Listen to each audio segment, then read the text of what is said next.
स्वामी शक्ती स्वामी अनुभव या एपिसोडमध्ये पुन्हा एकदा आपलं स्वागत आहे। तर मित्रांनो, आज मी तुम्हाला ज्यांच्याशी भेट करून देणार आहे ते एक बिझनेसमॅन आहेत। मित्रांनो, क्लाउड किचन पासून सुरुवात झाली होती आणि आज तो एका आउटलेटवरती पोहोचलेला आहे। हा मित्रांनो, आपण बोलत आहे मंगेश शालिग्राम यांच्याबद्दल। जॉबलेस, कुठलाही काम भेटत नव्हतं, IT चा हा मास्टर्स करून बाहेर पडलेला हा विद्यार्थी याच्या आयुष्यामध्ये तितके प्रयत्न केले जॉब मिळवण्यासाठी, तर आजपर्यंत त्याला जॉब तर भेटलेला नाही, कारण त्याच्या नशिबात होता। आणि स्वामी त्याला म्हणत होते की तू जॉबसाठी नाही तर फक्त व्यवसायासाठी बनलेला आहे। हा मित्रांनो, मी तुम्हाला भेट तर घालूनच देणार आहे, आणि परंतु त्यांच्या आधी पहिलं तुम्हाला त्यांच्याबद्दल अजून सांगतो।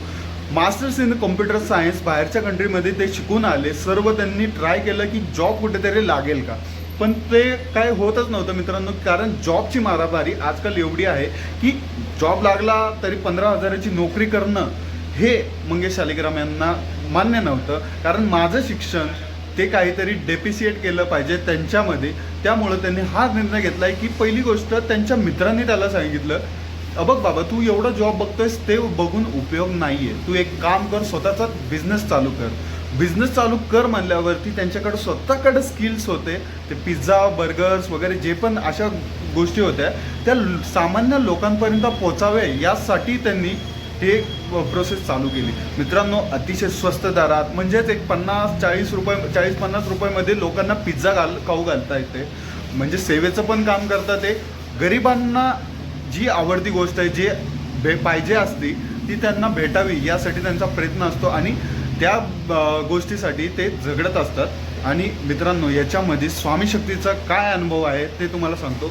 2 वर्ष ते जॉब शोधत होते, त्यांना जॉब भेटत नव्हता। आणि पहिली गोष्ट, जे जॉब भेटत होते, एकतर फुकटमध्ये काम करा आमच्याकडं, नाहीतर तुम्हाला 1 वर्षानंतर परमनंट करतो असल्या गोष्टी, आणि 1 वर्षानंतर तुमचा पेमेंट चालू होईल, यासारख्या गोष्टींना फेस करत होते। म्हणजे इतका उच्च शिक्षित तरुण जर असल्या मार्केटमध्ये जर असं फिरत असेल, असं जॉब साठी शोधत असेल, तर याचा काहीही फायदा नाही आहे हे त्यांना कळलं होतं।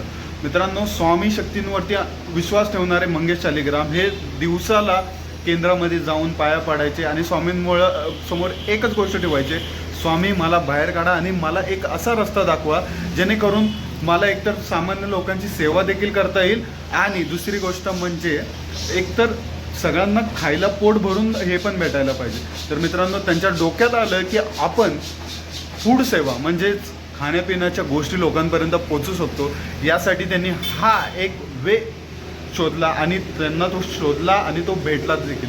मित्रांनो, प्रथमतः त्यांनी स्टार्टअप करण्यासाठी क्लाउड किचन स्टार्ट केले, आणि त्याच्यानंतर त्यांचे आउटलेट्स तयार व्हायला चालू झाले। अत्यंत उद्योगपती, एक चांगला बिझनेसमॅन जरी म्हणलं तरी आपल्याला काही हरकत नाही मित्रांनो, कारण तुम्हाला मार्केटमध्ये जर तुम्ही फिरले तर तुम्हाला नुसतं 15,000वरती काम करणारं एवढंच मिळतील। आज त्यांचा स्वतःचा व्यवसाय आहे, चांगलं सक्सेस त्यांना स्वामींनी दिलेलं आहे। तर मित्रांनो, चला भेटूया मंगेश शालिग्राम यांना। नमस्कार, माझं नाव मंगेश शालिग्राम।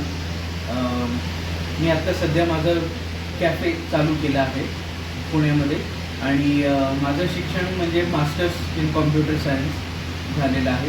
2 वर्ष नोकरीचा प्रयत्न केला, बट काही ते मिळालं नाही। स्वामींची भक्ती करत असतानाच माझ्या तिथेच मला मित्र भेटला माझा, आणि त्यांनी सुचवलं सहज की क्लाउड किचन सुद्धा चालू कर, आणि मला ते पटलं की हो, क्लाउड किचन चालू करू शकतो आणि मला स्वामींची सेवा पण करता येईल त्याच्यामधून, म्हणून क्लाउड किचन चालू केलं। त्याच्यामध्ये स्वामींनी यश दिलं, आणि असंच पुढे होत होत माझं आउटलेट पण चालू झालेलं आहे। आज जे काही आहे ते सगळं स्वामींचीच कृपा म्हणता येईल। तुमच्या आयुष्यामध्ये स्वामी हे सर्वस्व आहेत का तुमच्यासाठी? हो, स्वामी खरंच काय बोलू आणि काय नको सर। आधी तुमचं आयुष्य कसं होतं आणि आता कसं आहे? स्वामींमुळं काय फरक पडला? स्वामींची भक्ती करण्यामुळे म्हणजे सगळ्यात मोठा फरक म्हणजे माझ्या विचार पद्धतीत झाला आहे।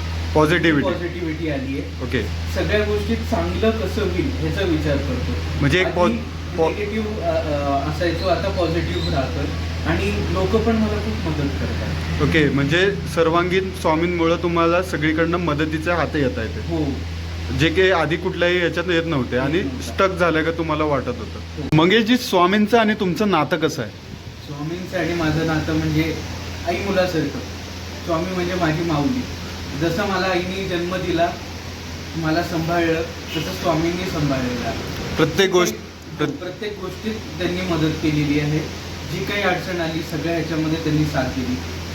मला आत्ता पण कुठली अडचण आली तरी स्वामींचं नाव घेतल्यावरती मला त्याचं सोल्युशन मिळतं, प्रॉब्लेम सुटतो.